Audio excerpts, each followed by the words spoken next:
Let me introduce the speakers of this third and last panel for today. So I start with Ursula Bassler. You're the president of the CERN Council, the 23rd, is that right? Then next to you, Gilles Maxton, the executive director of the UK Royal Society. Thank you for joining us. Next to you, oh, you've gone in alphabetical order. No, almost. Vladislav Panchenko, you're the chairman of the Russian Foundation for Basic Research. Next to you, Rémi Quirion, coming from Quebec, chief scientist in Quebec. Then Koji Saeki, senior vice president of the Japan Science and Technology Agency. And I think you know the man sitting on the right side, Antoine Petit, chairman and CEO of the CNRS. Thank you to the six of you for joining us.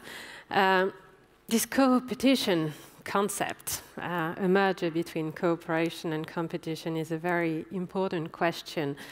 We all know that some of the major scientific discoveries, such as the black hole or the Higgs boson, is just an expression of international cooperation.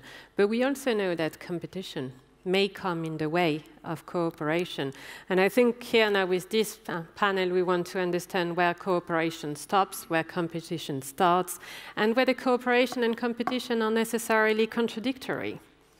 So let's start with the importance of international cooperation. And if you don't mind, Antoine, I'd like to start with you.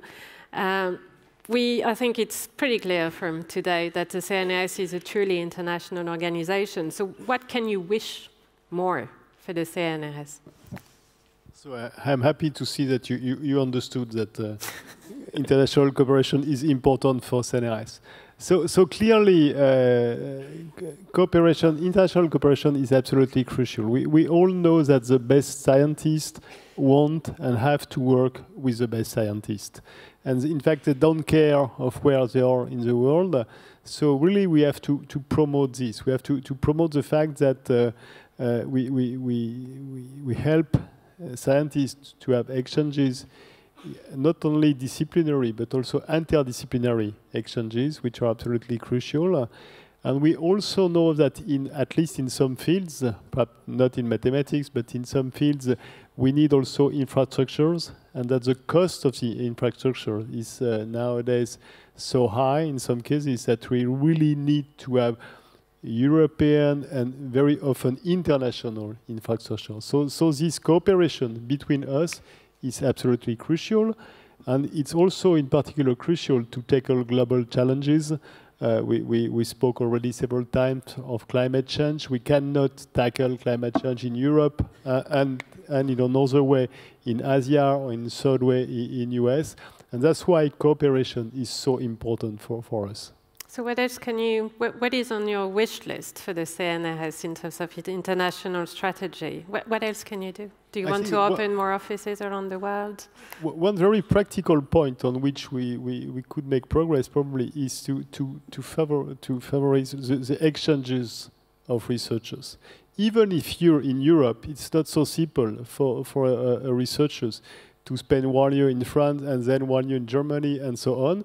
It's for just administrative rules. It's not so simple, and it's even more complicated if we want to promote exchanges between other parts of the world. And we have already several tools, and you have a clear presentation of our international research labs. I think we have such tools. What point on which we need to progress is really human resources. Very good. Julie, may I come to you? In this hard time of Brexit, why does international cooperation matter so much for the Royal Society? Well, because of the Sorry hard time for putting of it right on the table. Short point. So I thought I might get a question like that. It's been a very difficult 3.5 years for scientists in Britain. Science is an international endeavour, as we know. The Royal Society was founded in 1660. It had a foreign secretary from the 18th century, which showed the importance of internationalism and the international endeavour. And in fact, the Royal Society had a foreign secretary before the British government had a foreign secretary. So we were in advance of the government, but we knew that anyway. But it's really important. So from our perspective, and to your theme of competition and collaboration, I don't think it's a binary choice. And I don't think one is good and the other is bad. I think you often get collaboration where the problems are so big that you need hundreds of people working on them, or where people like working together, in fact. And so on the big challenges of our time, it would be arrogant to think that any one country or any one group of researchers is going to find an answer, for example, to cancer or to some of the challenges like climate change. On the other hand, science is a marketplace of ideas. And in all marketplaces, the ideas that aren't very good don't work. You know, they don't get funded in business, and why should they be funded in science? So, and also, even where you have competition, the scientists are using other people's science. In a sense, they're collaborating because they're using other people's science to advance a bit. So I think your theme is exactly right, but I think just quite how we get the balance right between collaboration and competition is an even more tricky point. Now, to come back to Brexit, the Royal Society's position has always been we want the closest possible association with Horizon Europe. Of course, as you know, we have an election on at the moment, and we're a charity, and therefore we must be politically neutral, but we are entitled to make the best case we can for science. And that's what we've been doing for the last 3.5 years. And for myself, our friends across Europe in academies and individual scientists and people within the Commission have been incredibly supportive of science continuing to be an international endeavour. We do not want to close borders. We want to keep as easy a movement of people as possible. That is the Royal Society's position. It's its tradition, and I hope it will be its future. Thank you. Thank you. Should we... Thank you. Should we move to Japan? Koji, why does international cooperation matter to your organization? Okay. D'abord, je voudrais féliciter le 80e anniversaire du CNRS. And thank you very much for inviting me here. Well, as I think I totally agree with Dr. Petit's explanation. I think we have two kinds of international cooperation. One for the international cooperation for the invention, the other for cooperation to tackle common issues like global issues, or SDGs. Here I'm wearing that symbol. For both cooperations, as research becomes more interdisciplinary and rely on complex equipments, big data, and diverse human resources, cooperation is really necessary to conduct needed researches. And for the latter, we are facing quite a lot of global issues which cannot be solved by a single country or single institution. So we need cooperation for that. And besides that, as to our Japan original problem,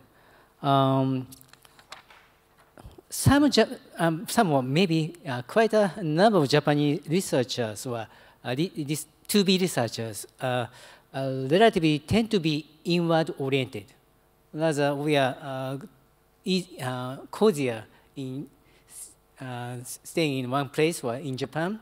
But also, if we can, they can start collaboration with international institutions. We are expanding the scope of our international cooperation activities, aiming to introduce diversity and fresh perspectives. We can give them, and also we can expect to acquire new high-level research networks beyond borders or beyond the area of sciences, as well as their own capacity development as a researcher. Very good. So are you saying that Japanese researchers are not moving enough? They feel too cozy in Japan? Yes, that is what we are afraid of. Or actually, we are losing a number of the young generation want to become researchers. We don't know the reason why quite exactly, but some part is the tenure posts decreasing in the number, while the certain time period like postdocs are increasing. So they cannot foresee their future career paths. That may be the part of that, and because Japanese research environment improved compared to the 10 years or 20 years ago, so they can conduct some research which could not be conducted in Japan. Now they can do it in Japan. So there are various reasons, but again, Japanese government and as funding agency would like to expand our scope of international cooperation. Okay, well, that's a very clear message. Rémi, can I come to you and Quebec? Oui, tout d'abord, je voudrais remercier le CNRS. C'est vraiment un plaisir d'être ici avec vous aujourd'hui. Mes liens avec le CNRS datent du début de ma carrière de chercheur. J'étais un étudiant postdoctoral au NIH et j'ai eu l'opportunité de rencontrer Michel Lazdunski, qui je pense est peut-être ici aujourd'hui. Donc, ça a été ma première interaction avec un laboratoire CNRS suivi de plusieurs autres avec Jean-Pierre Changeux. Can you switch in English? No, I have to start in French, it's Quebec, and then I'll try and I go to the next language. Sorry, this is an international conference. Maybe here you see a little bit of my Quebec gene. So, donc, parler en français, je pense que c'est important. La science en français, c'est important aussi. Et plusieurs équipes. So I had a long history with CNRS. Even Alain Fuchs in the past asked me with colleagues to evaluate the whole organization. So I've exchanged a lot. We are partnered with the Unité Mixte Internationale.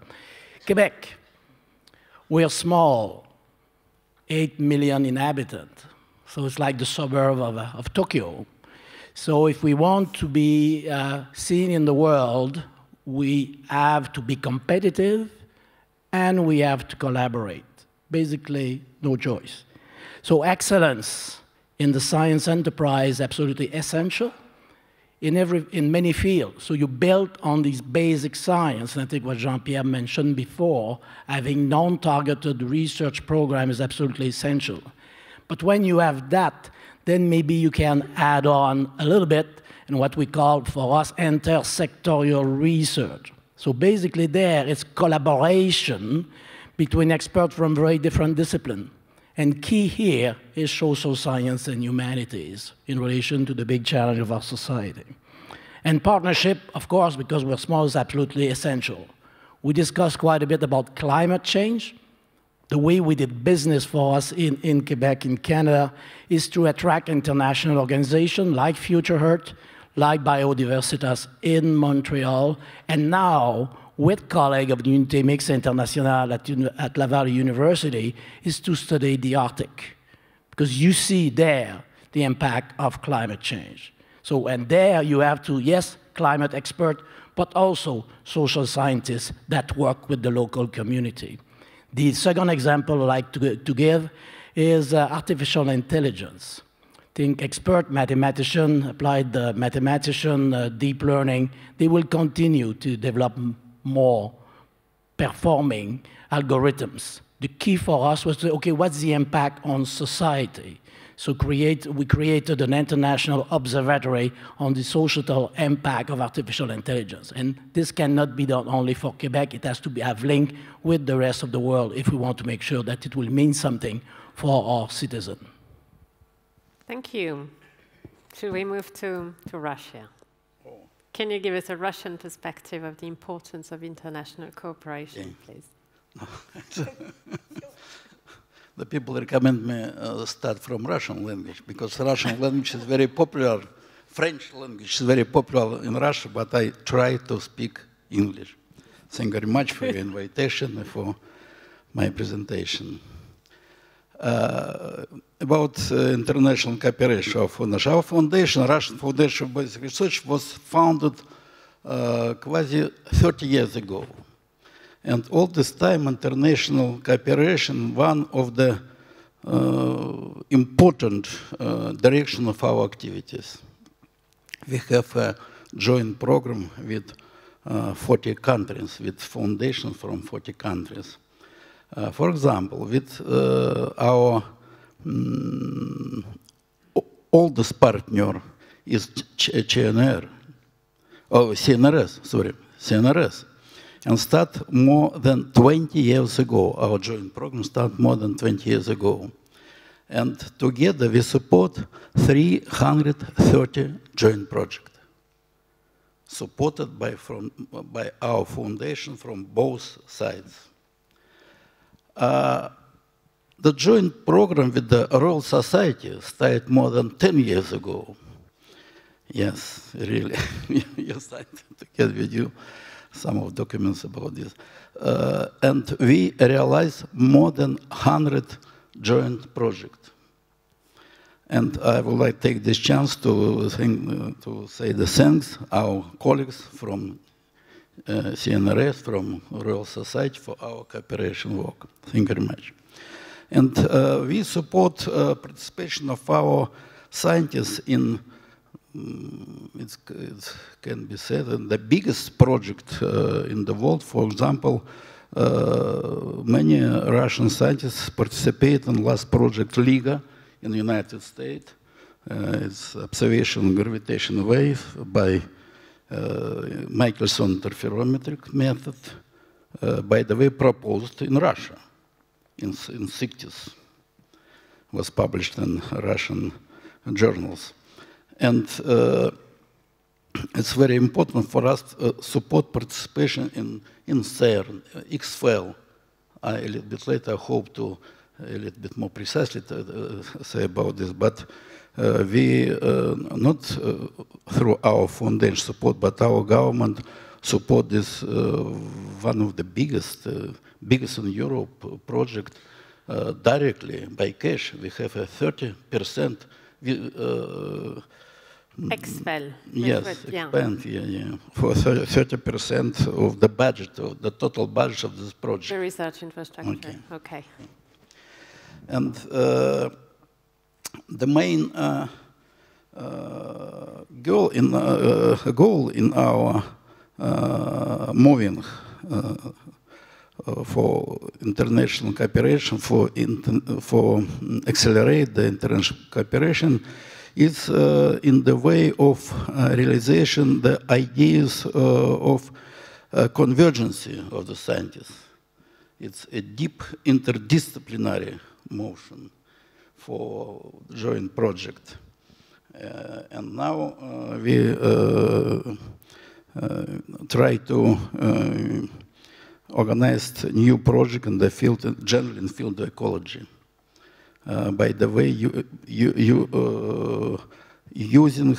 try to using the nature science, nature-like technology. It's very important in our time, we hope. Is there a demand from the Russian scientists for more cooperation? Is there a culture of international cooperation in Russia? Our scientists has for our scientists open all way for cooperation through foundation, through intergovernment projects. Okay. And so on. Good, thank you. Ursula, I didn't ask you the question about international cooperation. I think for CERN it would be pretty silly. CERN is an international organization per se. So I'll skip the first question and go straight to the second one. Is there any sense of competition in science, in CERN? Well, I must say I have always a little bit trouble with the word competition. It makes me think of sports. And I don't know what sports brought to make humanity move forward. But I leave the answer to you. Now, naturally, there is something in human nature that also likes to compete, that likes to be good, that likes to be the best. And I mean, as long as competition, I think, is on this kind of playful spirit, it's fun and it can help people also to cooperate and to be more, to have maybe good ideas and move forward. But yeah, I don't like very much the kind of nitty-gritty competition. Oh, I have 0.5% more than you, and so therefore I'm better, or things like that. I think also if you compete, you must have something to measure actually where you put the competition, on which you evaluate what is better and what is not better. And it's not very obvious to say what good indicators, what good measures are for science to measure the quality of science. We produced a couple of ones, but I mean, H factor. I don't know exactly about the H factor of Peter Higgs. I don't think he's very big, yeah, but his contribution to science was tremendous.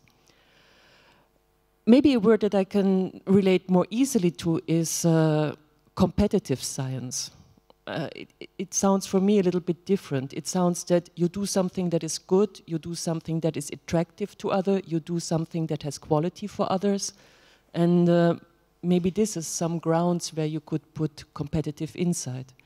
You can be competitive in science. You want to have enterprises, industries that are competitive with others. That means that producing things that are attractive to others, and to create wealth then also in the countries. And naturally, science also can contribute to create this wealth in countries, and I think this is an important thing. At CERN, for example, I mean, we built large infrastructures together with all the industrial partners and all the research partners all over the world. And we also measure, naturally, for our member states, how much industrial return there is into each of the countries. Now, I must say, I had a very nice conversation with one of the council delegates who told me, you know, we put a lot of efforts in measuring if the industrial return in this country is well balanced with respect to another country, and so on and so on. However, the industrial return from CERN directly, the industrial contracts, the procurement we have, it will not change the economy of our country. It's so tiny, anyhow. However, what does change is a much broader thing, that people are interested in science, that young people are attracted to science, that we train engineers and students that go then all over in the economy and in our society. And I think we must think also of economic return or return into countries in such a much broader way, actually. What Professor Bourguignon mentioned earlier, that the economic or political or even military context could come and compete with science when it shouldn't, right? But isn't it a reality that when individual institutions or regions or countries are fighting for their own reputation, and what is at stake is they want to attract the best researchers in the world. So in that sense, don't you think that the attractiveness of institutions, region, countries, or even rankings are coming in the way of cooperation? Who wants to give it a try? Rémi, please.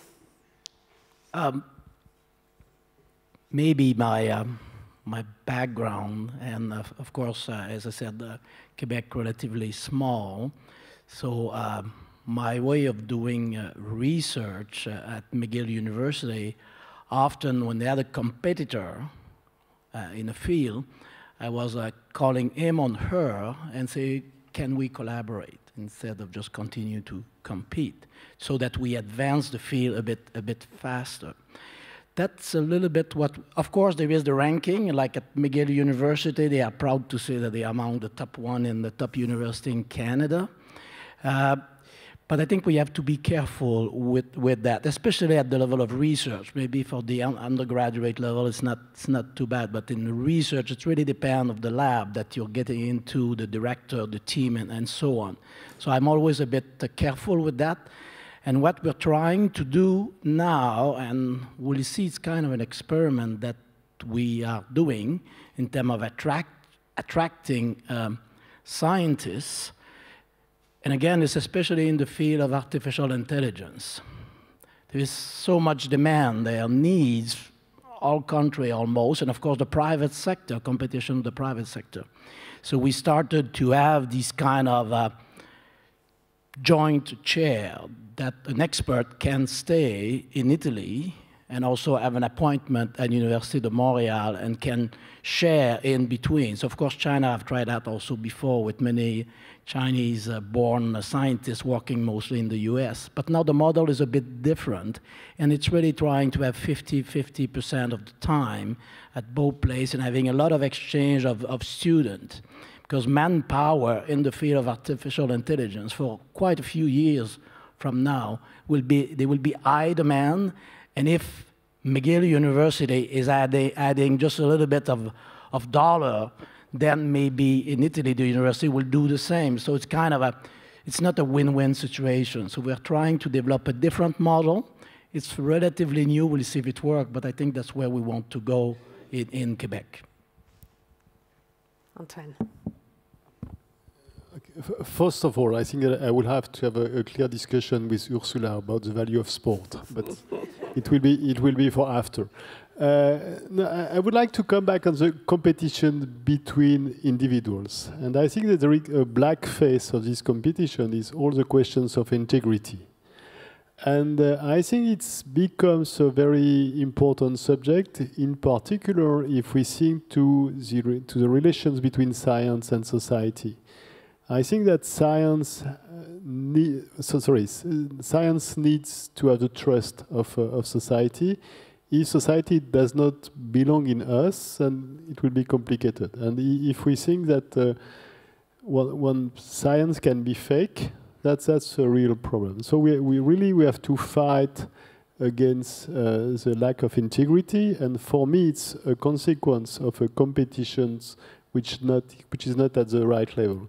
And in order to make a comparison with sport, to make pleasure to Ursula, it's the same that doping in sport. You have to be very, very, very severe against doping. You cannot accept doping, and so you cannot accept lack of integrity.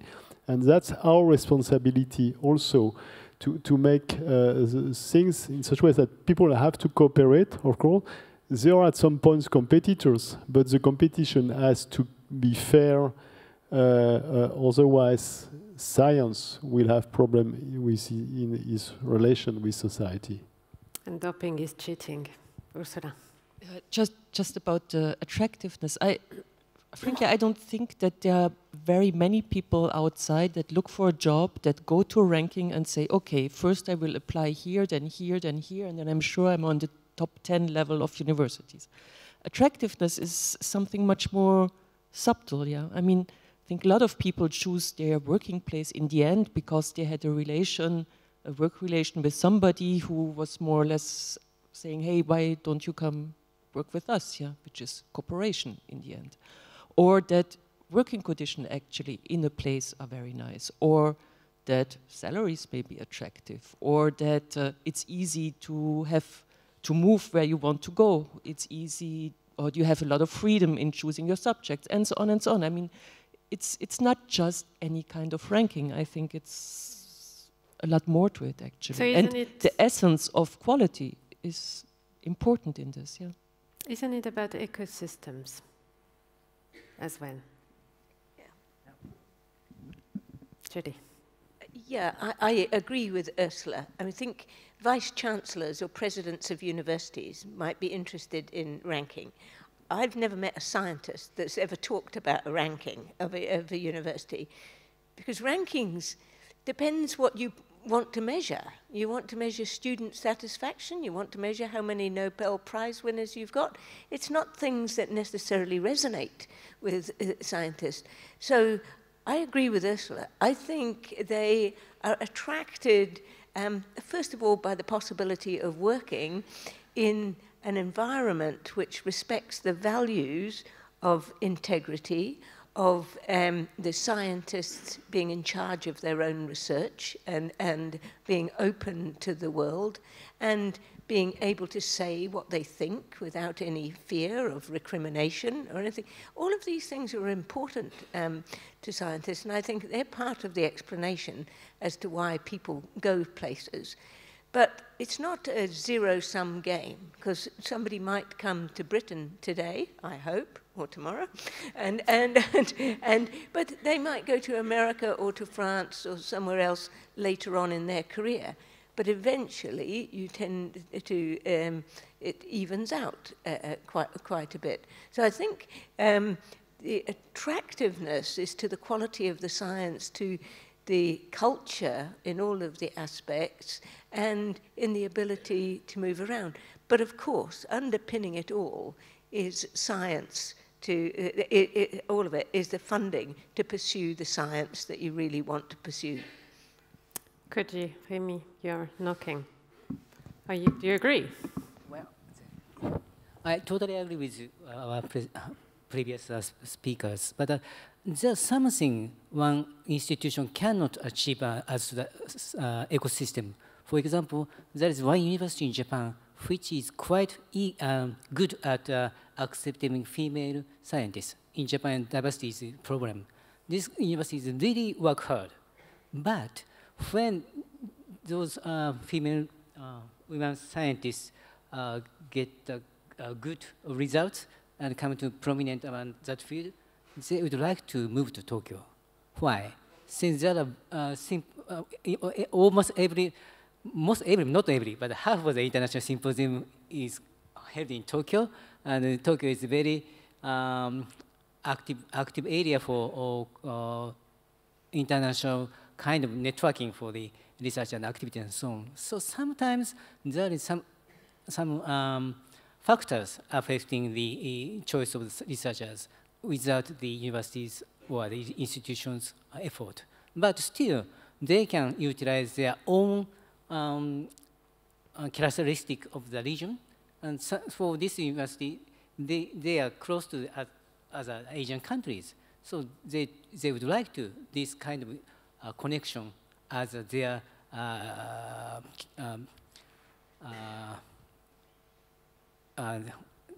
factor or their point of interest for the researchers.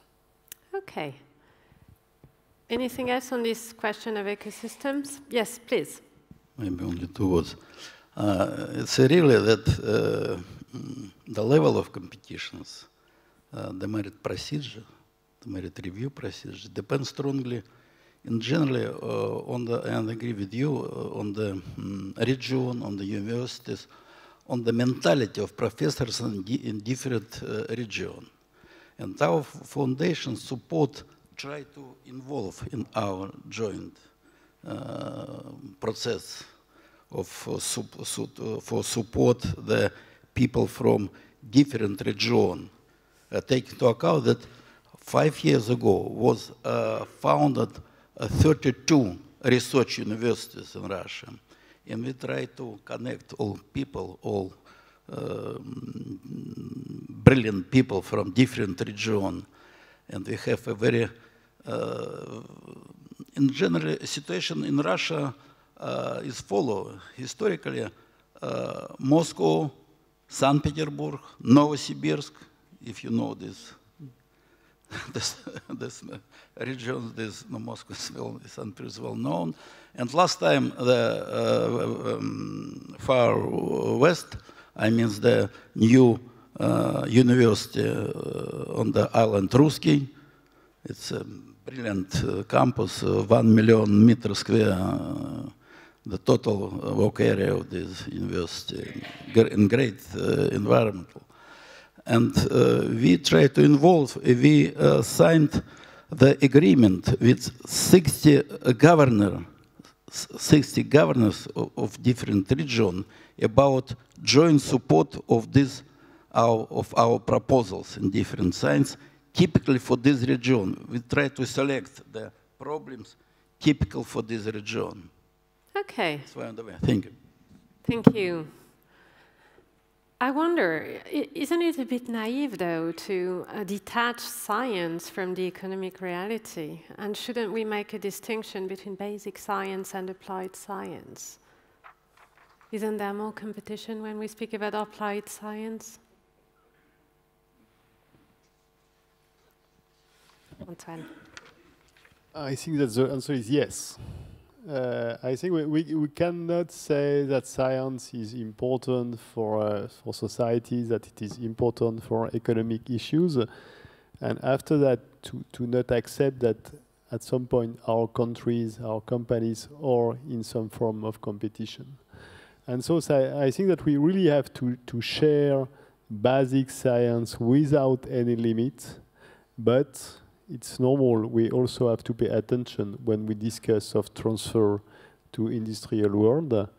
And I'm convinced that France and Europe really have to cooperate with every country in the world on basic sciences, but we cannot be naive. We know that at some point you will have economic issues, and at some point we will have to stop to cooperate. And of course, the border is not clear at all.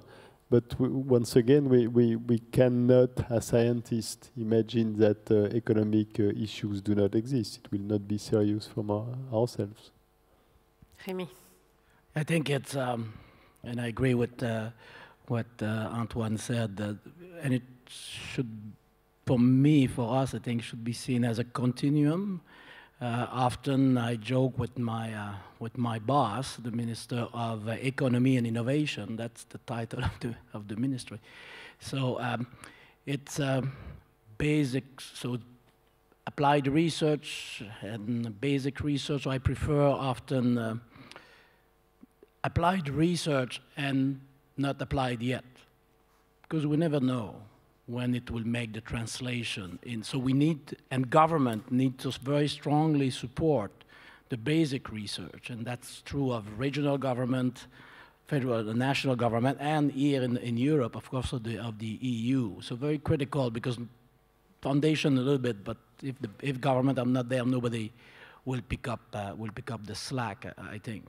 When you move more into the applied phase, then of course, when you start to have a license, a patent and all that, then it changed quite a bit, of course, and companies are involved, and of course, at some point, they want to develop a new product and they want to make a bit of money, and a return on investment as well for our society. So where we have probably to change things a bit these days, and again, I'll come with the example of artificial intelligence. We have to find ways, and I think here in Europe you're making progress, find ways to these big companies, the GAFA of the world, to give back a bit more to society. And that's a challenge we have at the moment, because the model has changed quite a bit from a traditional one, which was very long in terms of time, with the artificial intelligence thing and moving so fast, so that we have to change the model. Governance and government probably have to regulate that a bit more than what we have at the moment. How can they give back to society, the GAFA? How could they do that?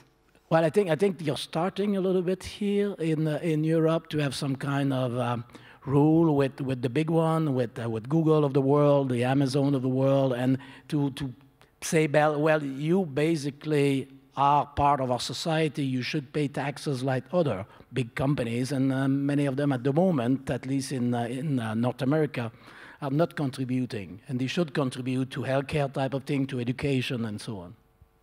Ursula. Now, just a word about economics and basic science. I think even basic science and economic interest, you cannot decouple them completely, because you need instruments, you need technology, you need a lot of knowledge also, that technological knowledge that you create by producing the instruments and the infrastructures you need to create them.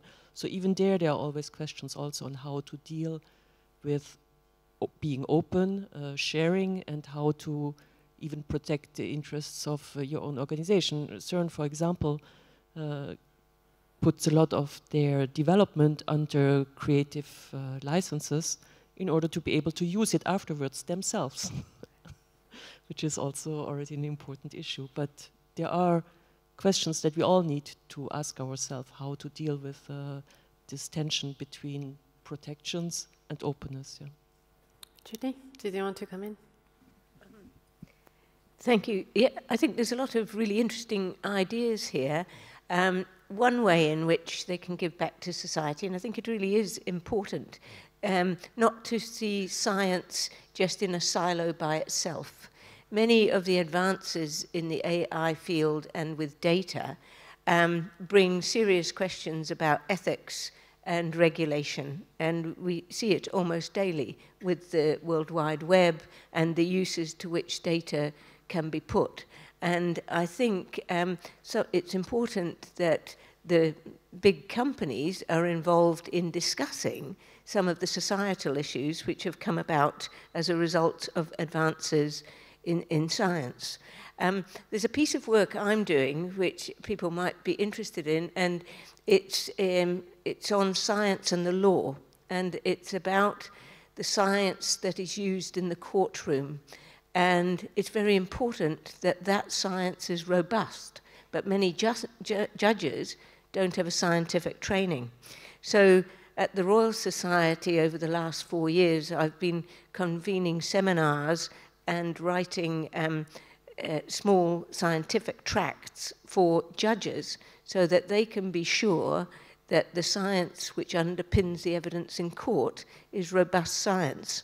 And in that way, the scientists are showing that they care about what happens, because the worst case scenario is that people are convicted on bad science. And that has happened in various places around the world. But we have to keep confidence in the judicial system as well as in the scientific system. So I think there are lots of ways in which science can contribute beyond the bounds of science. And I'll just make one point about basic and applied science.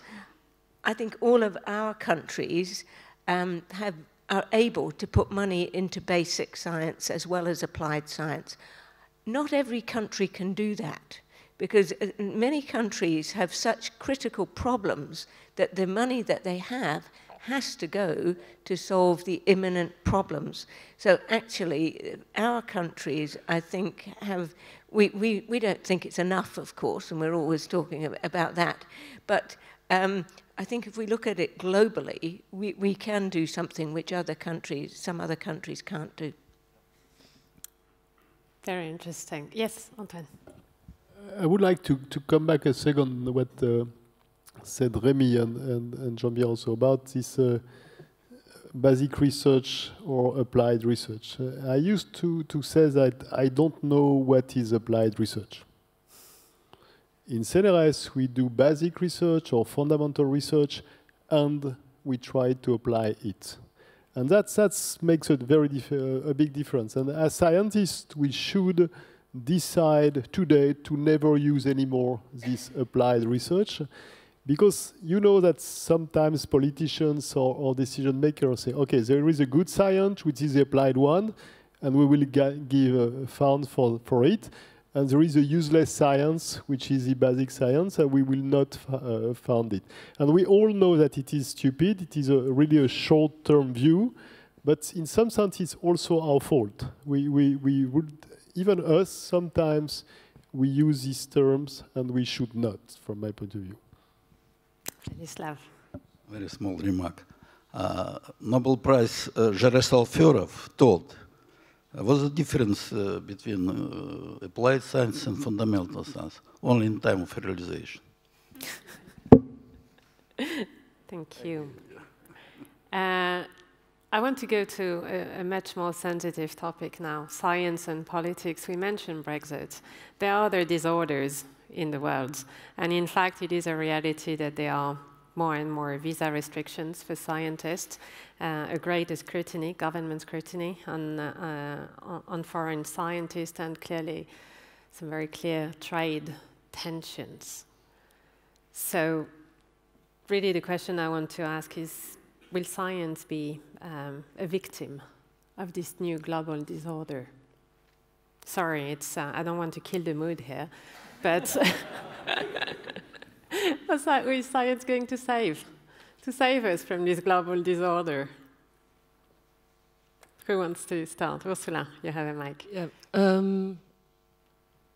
Certainly, it reduces the attractiveness of some countries also for scientists if the borders are too closed. And I think this is a reality. I have some colleagues who say, oh, I will not go work in there and there and there because yeah, it's too complicated, yeah, period.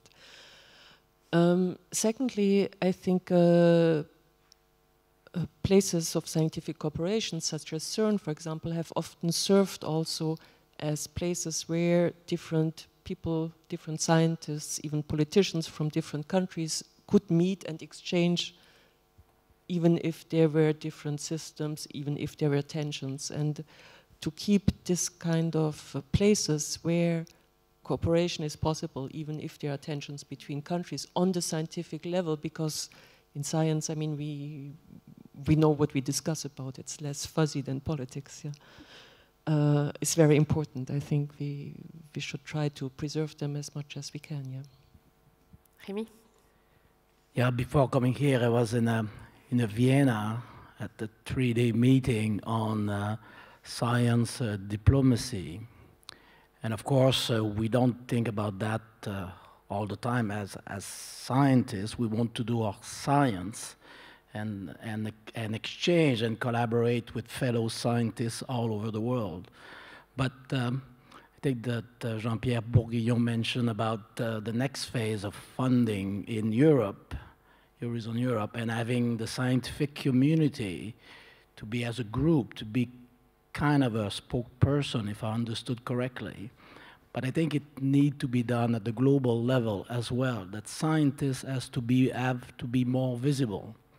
That if we always say it's none of our business, well, maybe the politician there will move quickly in that space and they decide for us. So I think we need to find ways, and academies and Royal Society can be quite helpful into that as well. So I think we need to do more and more of that. We did a small gesture on our side a couple of years ago in Palestine. Of course, we have a lot of collaboration with Israel. But we said, okay, we'll try to see what we can do with Palestine. Had very little knowledge of the situation there in terms of research university.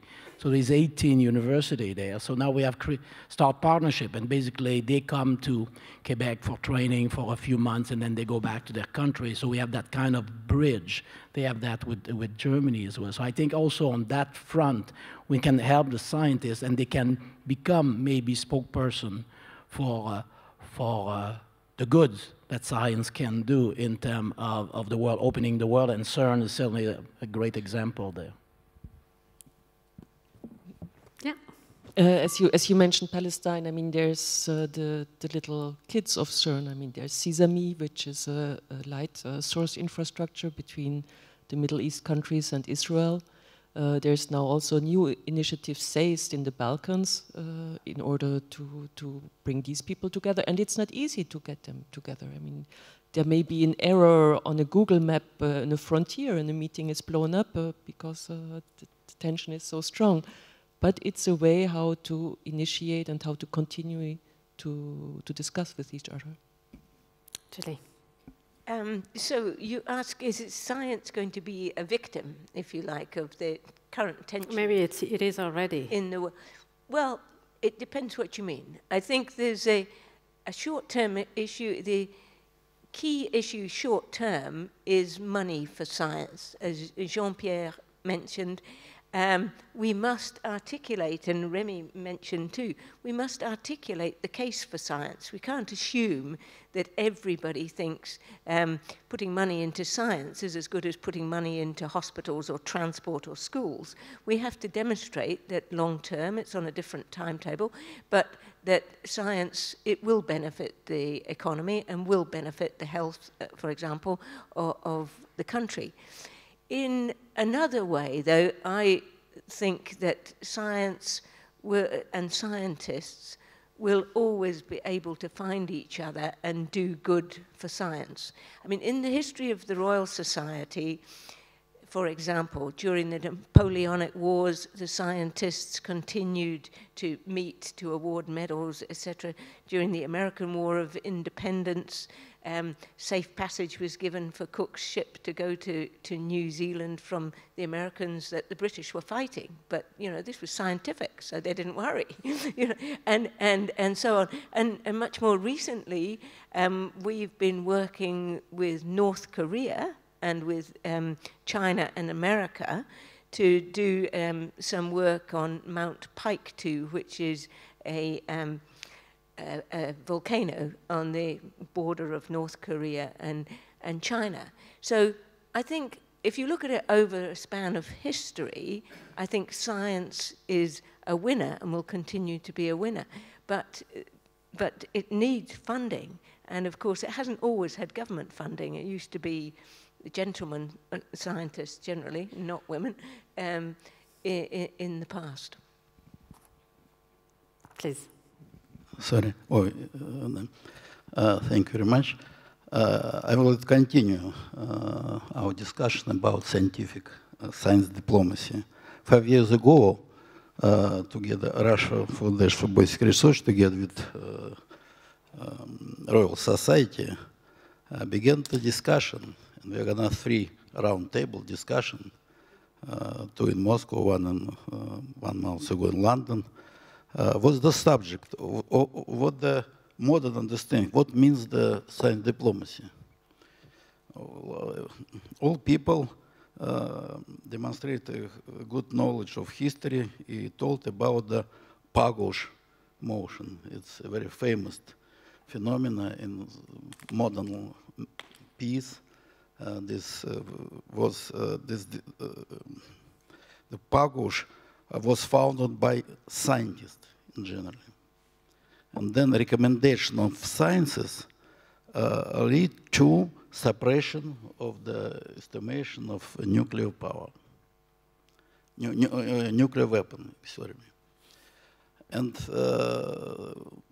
many people participate in our discussion told the main idea of the modern understanding what means the science diplomacy is to find the technology to create the recommendations for political and economical cycles of the countries based on the fundamental knowledge, on the correct statistical, based on big data and so on, in social economy, ecology, etc.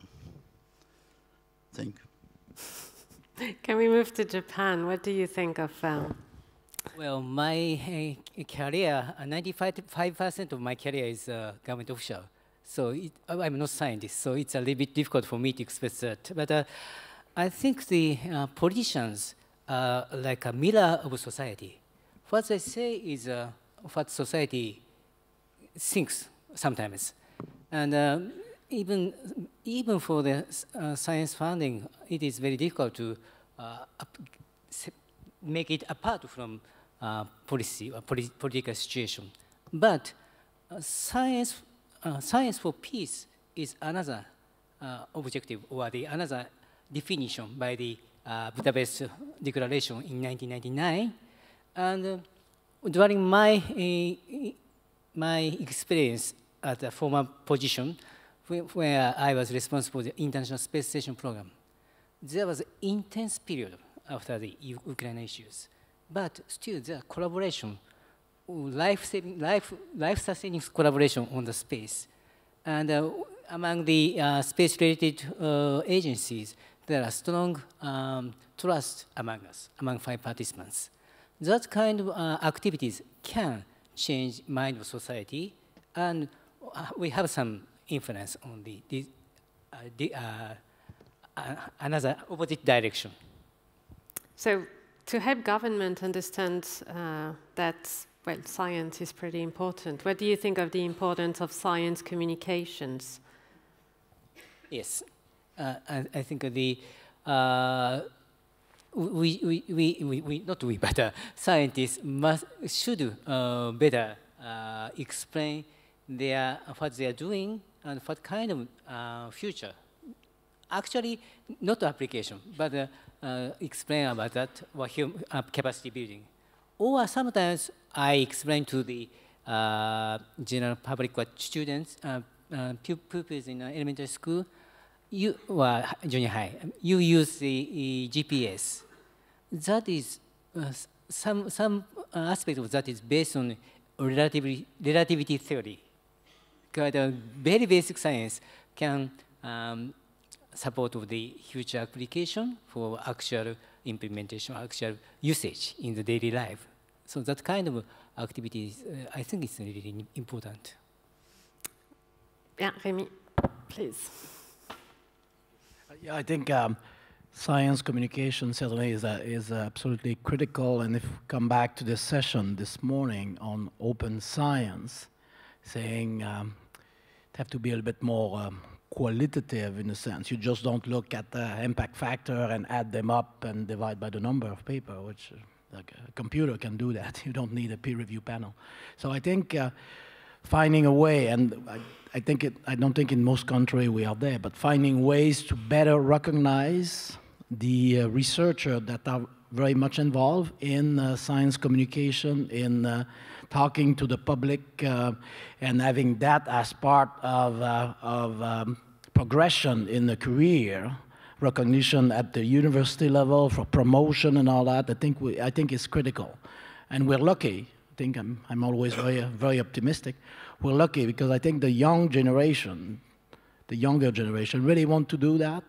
They are born with few more neurons than me, related to social media. They are used to communicate, to interact. We have to teach them maybe a bit better how to do it well.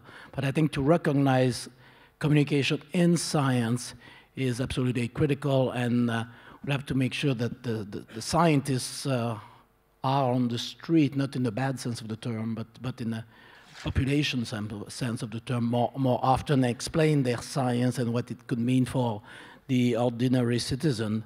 And citizens are very keen to learn more from us in most cases. So do you think Greta Thunberg is a good ambassador?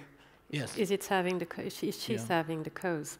Yeah, and I think even like, of course, the big brother south from our country, with a lot of things that we read almost every day, you will think that nobody cares about science in US anymore, but that's not true.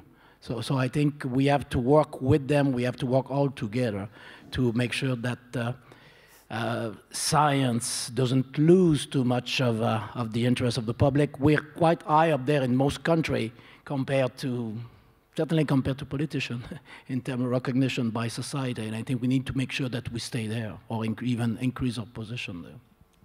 Antoine. Of course, I'm convinced that to communicate on science is very important, and at the CNRS we spent a lot of energy, and time, and even of money to do it. But I think that we have to think about on what we communicate. You probably wrote a paper this week in newspaper saying that in Brazil, 7% or 9%, I don't know, of the people think that the Earth is flat. Okay, so it means that we have to communicate about science, but probably we do not have to communicate with these people on the last exoplanet that we found somewhere. We have to be much basic. And to give another example, we all speak of deep learning. You cannot explain to anybody except a specialist what is the last algorithms found by Yoshua Bengio, Yann Lequin, or Geoffrey Hinton, who obtained the Turing Award this year. But you can explain the big principles of deep learning. And so we have to pay attention to not want, in fact, to explain our last result. Scientists, of course, are very happy to explain their last result, but they can do it to their colleagues. But if we want to communicate to citizens, then we have to be at the right level and not to imagine that our last result will interest them. So what's the best way to communicate with the large public? I think we have to discuss with people. We do not. The communication is a two-side process, and if we just come and say, okay, just sit down and let's listen to us. We will explain what we do or what we did. That's not the right way to communicate. To communicate, we really have to discuss with people and to accept their questions, even if some of them could appear as silly. If somebody comes to us and says, okay, how do you know that the Earth is not flat? We say, wow. Should I spend time to discuss with this guy? But yes, the answer is yes. So I think that the key point for me is that we really have to listen to people.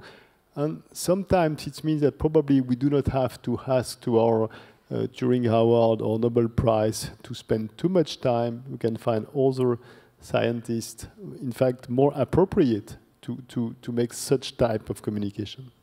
But don't you think that Nobel Prizes or ERC grantees have also a responsibility to yes, they can. If they have time, if they want to, no problem. But I think that probably they have better things to do.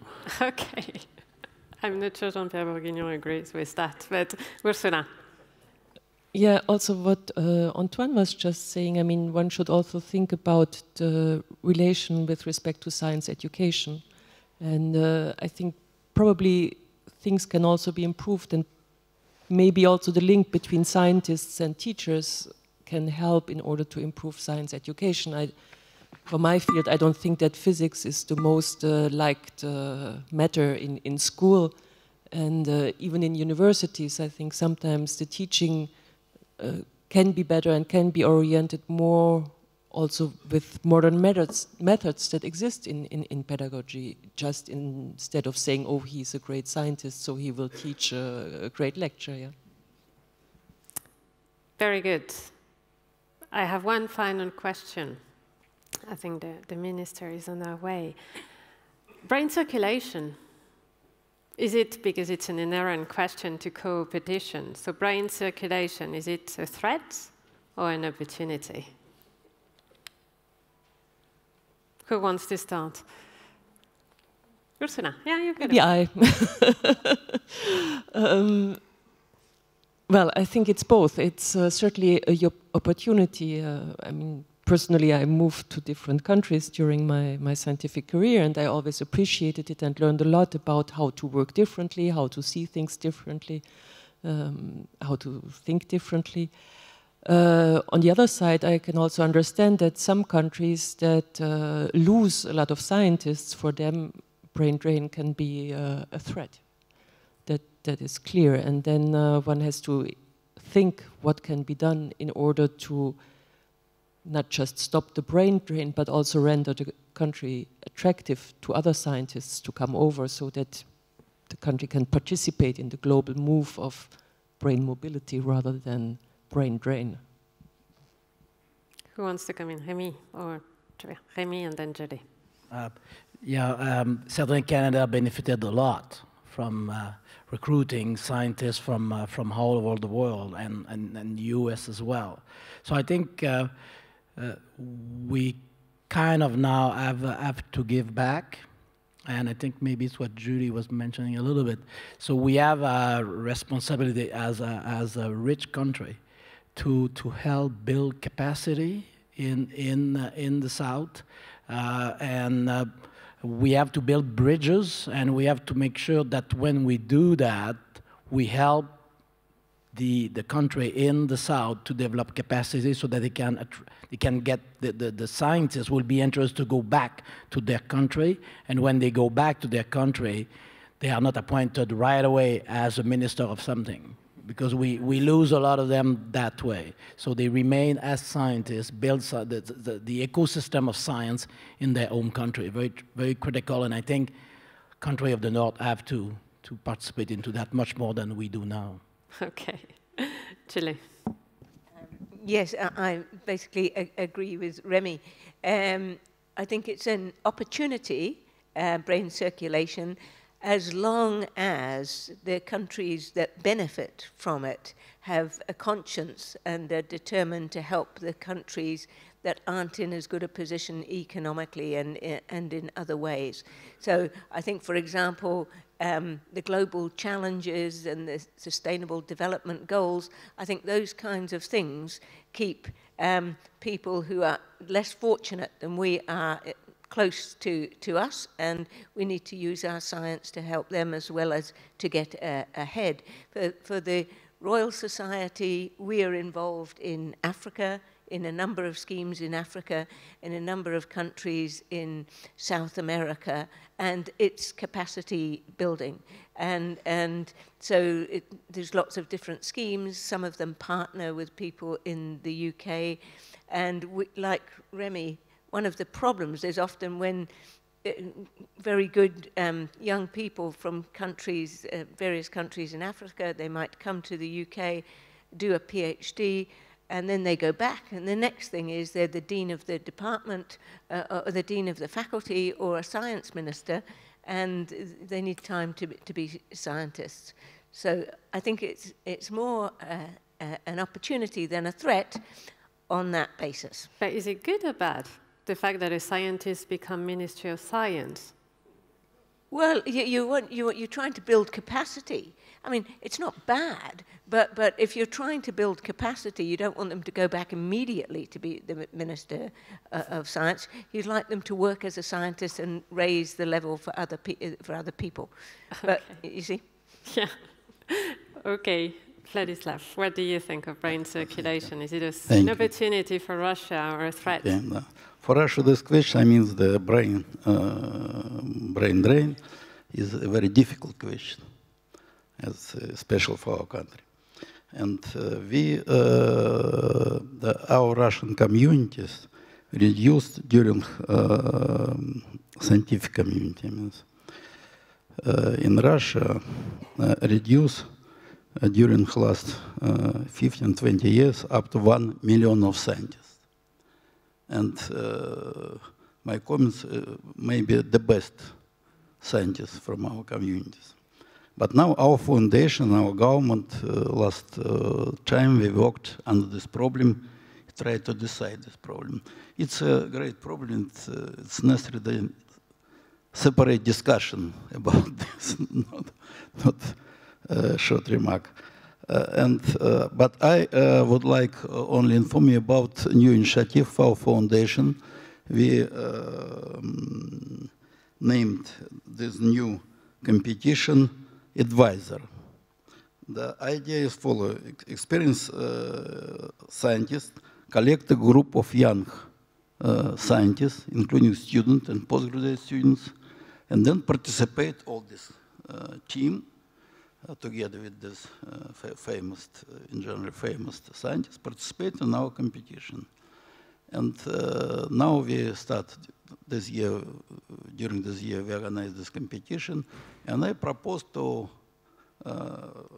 my colleagues from different foundations, different countries, to think about the possibility to organize this competition on the international level. Thank you. Koji. What about the Japanese yes, perspective? As I mentioned, like circulation? for the we need our young scientists to go to abroad and work to have experience there. For example, another part is Japan is still a seniority system.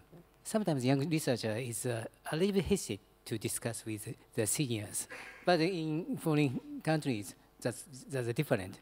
So most of all the experienced researchers in Japan who has experience in abroad, it is really a good experience for them. So for us, the brain circulation is a chance and a good opportunity for young students. But still, we have to work hard to make Japanese environment for scientists a better place. That's what we have to do. Okay, I just have one final question, connecting the dots with the former, the panel before. How do you connect Coopetition and international expert panels? What do you think is the role of the Ipcc or the AI Global Partnership, where Canada has a very strong role to play with the world of research? Yeah. Very, very brief. Yeah. I think it's critically important, and in the case, for example, of artificial intelligence, again, the global type of structure that they are putting in place at the moment. But critically important will be to make sure that from the get-go, there is a good number of social scientists and experts in ethics, philosophy, humanities on board. So I think to be really horizontal in terms of discipline to tackle the problem of climate change, AI, impact on society is absolutely critical, and sometimes it's missing a little bit on these big organizations, in this big organization. Who else wants to come in? Do you see any role for the Ipcc or the International Panel for Biodiversity just to transcend co-petition? Or is it too much of a stretch? We're waiting for the minister.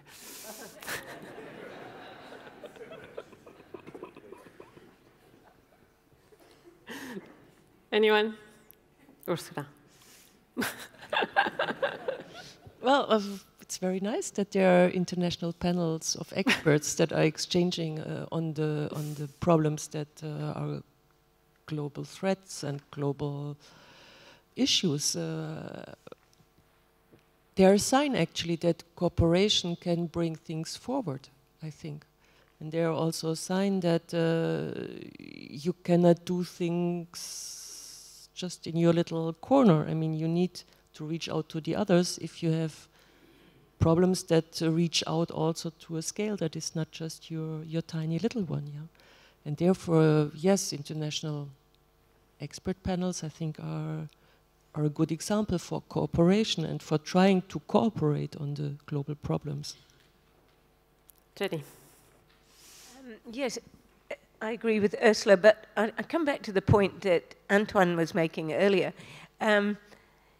We still need to create dialogues with the public, and they are dialogues rather than just lecturing the public. So expert panels are great, but the public is not going to read what the expert panels come up with. So are you sure of that? Well, yeah. I mean, no, but at least COP21, I have to say that everybody have heard of COP21. Yes, but have you tried reading the documents? They're very dense. tried that. Yeah, yeah. But I think that the point is that actually we need to understand what the public is concerned about.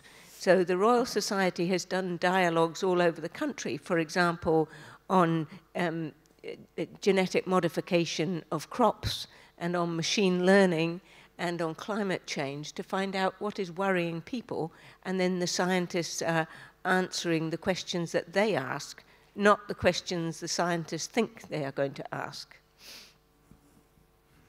Very good. Who else wants? Koji? Well, I have nothing to add to the as from the aspect of competition about the international panel, but from my experience that output from international panel is sometimes regarded as some higher authority with Japanese public, since debate between different cultures, different policy background and so on, and then reach some kind of agreement. That itself has a quite a meaning for us general people. I am not saying so. So the discussion at the international panel and the output from that is quite a strong tool to show the general public or society that scientists think this way. And this is based on the various discussion on the international level. So would you accept that? That kind of question, action is easier for me to do that. Very good. Well, thank you. That will be the final word. So please join me in thanking the 6 speakers here.